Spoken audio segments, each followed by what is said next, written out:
In the United States, there are more than 120,000 people who are currently in need of an organ transplant.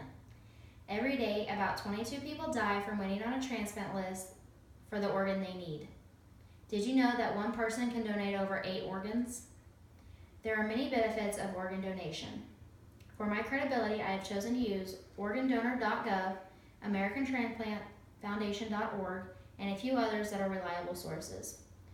During my speech, I will inform you on the benefits of organ donation, organ donor statistics, and the family stories about organ donation. First, the benefits of being an organ donor.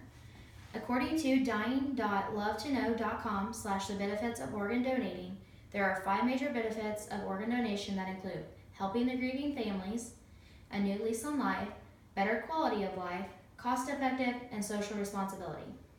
I want to go into more detail about each one of those so you can be more informed on organ donation.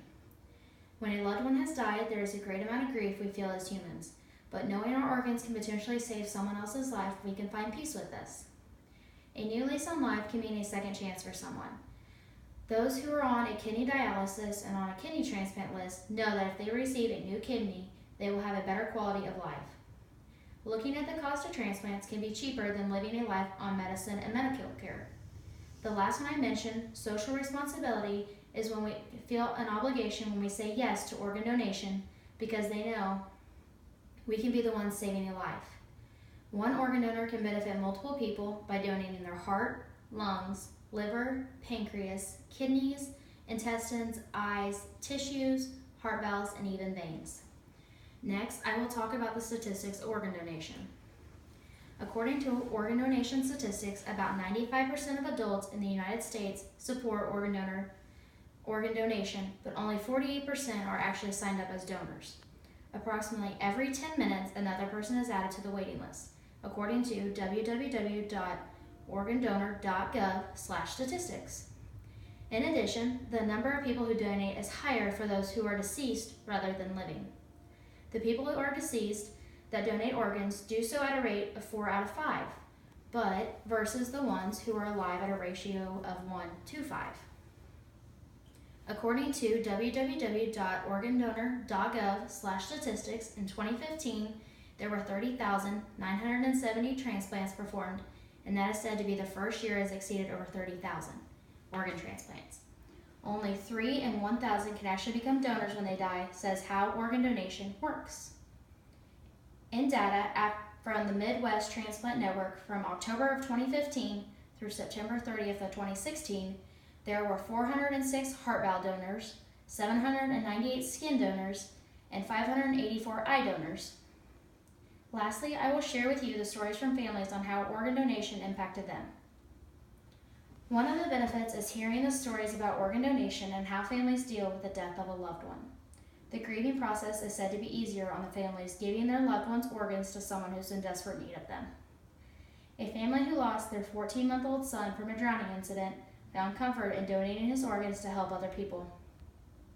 Little did they know their son's heart would save a 5-month-old baby's life. When the mother of the recipient reached out to the family a year later, the families had met for the first time. Their son ran up to the mother who lost her baby and gave her a huge hug and a rose in his hand. It inspired the family to start the Colby Foundation in honor of their son to educate those on organ donation. This story can be found at www.colbyfoundation.org. A second story about a boy they called a gentle giant. He was a 14-year-old boy who collapsed after feeling dizzy and having a headache. He had a condition that his family was unaware of and could not have been prevented. After being placed on a ventilator for 7 days, he was declared brain dead. It was at this time his mother had to make the difficult decision of donating his organs. Through the gift of donation, he was able to offer his heart, kidney, liver, and pancreas. His mother found peace by knowing her son helped 4 other people. This is one of the many stories I have read about on those who have passed away and what organ donation did for their families. You can read more about this story at www.organdonor.gov/bj/organdonor. You can also read more about the stories about organ donation at MidwestTransplantNetwork.org. This is a calendar developed by the Midwest Transplant Network. It contains stories about the families who suffered a loss and found comfort in the gift of donation. It also contains stories of those who were given the gift of life through the donation. And I know this is hard to see, but this is the family. These are the families that have been on the side of organ donation and on the other side. And this one was about a mother who lost her son.